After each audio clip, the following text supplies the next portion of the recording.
Donc pour conclure un petit peu ce cycle de blé qui a commencé à partir du 15 octobre,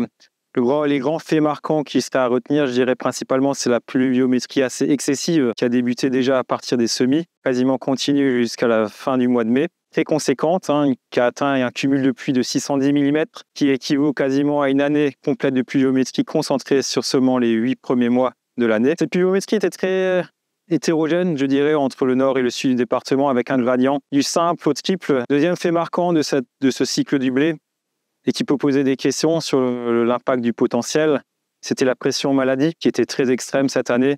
On rencontre uniquement une année sur 10 en moyenne une pression aussi intense, notamment vis-à-vis en termes de la septoriose et de la rouille brune, ou même les meilleures protections fongicides ont été malmenées, notamment vis-à-vis des périodes d'application qui étaient parfois très compliquées dans ce contexte. Et troisième fait marquant, je dirais, l'ensoleillement, qui était très faible, notamment ce printemps, sur la partie du mois d'avril, sur la fin avril,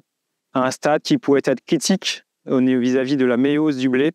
qui est assez déterminant pour le nombre de grains futurs dans les épis du blé. Donc pour conclure, je dirais avant tout, à un mois de la récolte, que le potentiel du blé à l'heure actuelle est difficile à évaluer. Et une chose est sûre, on ne sera pas sur une année record.